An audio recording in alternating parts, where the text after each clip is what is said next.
Around Los Angeles, the fierce Santa Ana winds are set to return this week, bringing the possibility of a new round of fires. Now, just last hour, LA officials confirmed at least 24 people are dead. Many others are still missing. So far, the flames have scorched about 40,000 acres and destroyed more than 12,000 buildings and structures, many of them homes. Over the weekend, firefighters did make some progress on the Palisades fire. It is currently the largest blaze, but authorities warn the threat is far from over. While evacuation orders remain in effect for many, we've seen more people starting to head back home, only to find their neighborhoods completely decimated, their livelihoods turned to ash. We worked so hard to get here, and now to see it this way.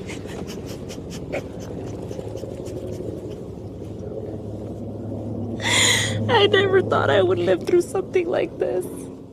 California Governor Gavin Newsom told NBC News' Meet the Press the wildfires will likely go down as one of the worst natural disasters in United States history. We have coverage from all angles. NBC News meteorologist Bill Cairns is tracking the overall forecast for us. But first, let's go to the ground where we find NBC News correspondent Dana Griffin live in L.A. Dana, the National Weather Service is warning about these extremely dangerous fire conditions still to come over the next few days. So how are the crews preparing for what's ahead?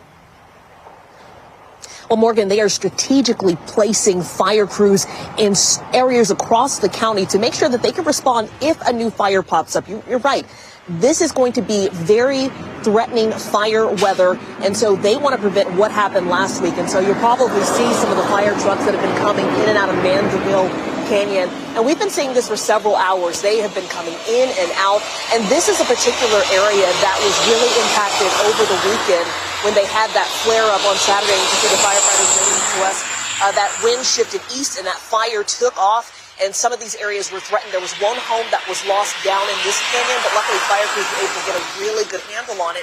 And so they know people are frustrated. People have been evacuated for days, and they were allowing people to be escorted in over the weekend, but they said they are not doing that anymore. They are going to wait until after this next wind event is over, until it is safe. They did, however, say this because there are some pets that have been inside homes since people evacuated on Tuesday, and there's a major concern for those pet owners. You can come to a checkpoint like the one behind us where the National Guard has been staged. Give them your information. They do have officers that can go to your home and check on those pets and those much needed medications. Yeah. Vicki, Morgan. We have seen some of those emotional reunions for people too, which is good news. Dana, we're also starting to learn more about the 24 people who died during these fires. What can you tell us about them?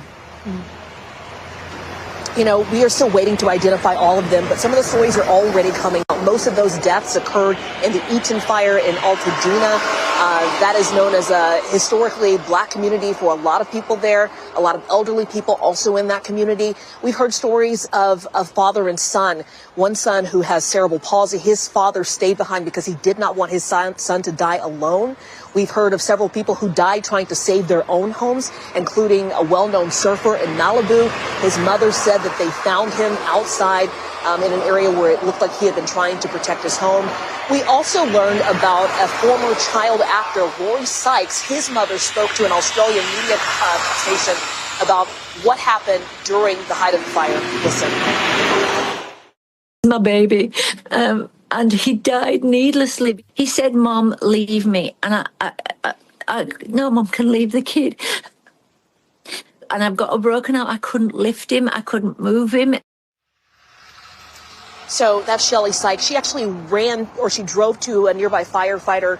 They went back to her home, but by the time they got there, their home had already burned down. That is Vicki, heartbreaking, Morgan. and the kind of stories that I think really humanize this for people who haven't ever seen anything like this in their lifetimes or aren't even from that part of the country. Dana Griffin on the ground there in L.A. Dana, thank you. Thank you, Dana. Let's go now to NBC News meteorologist Bill Cairns. Bill, I know you've been watching these winds. You told us probably Tuesday morning. Now the forecast is here, and it looks like we're going to see those winds again tomorrow. Yeah, and we want to avoid what just happened. I mean, that's the bottom line. We don't want structures to burn. We don't want to have to do mass evacuations again. But it's all possible because we just don't know where any new fires are going to form. We're hoping that the ones we have will stay under control. And they did a great job of containment over the weekend and putting out the hot spots. So we had 10 million people in red flag warnings. You know, red flag warnings are pretty common. They happen numerous times in Southern California every year. But what is not usual is what we call a particularly dangerous situation second red flag warning. This is where we have extremely critical fire conditions. If any fires form in these hash lines here, so this is the western Santa Monica Mountains here, northern portions of Angeles Forest, all the way back here towards Ventura, this region with the hash lines is going to see extreme winds, very low relative humidity. If any new fires form in these areas, they'll spread rapidly. Notice, this is not last week's event. This does not include Los Angeles, where we had the 80 to 100 mile per hour winds. This is more of a typical Santa Ana wind event, which can still be extremely dangerous. So we still have our 3 fires. They did a great containment there on the Hearst fire. Winds are already starting to pick up in the mountains to 40 to 60 tonight into tomorrow, guys.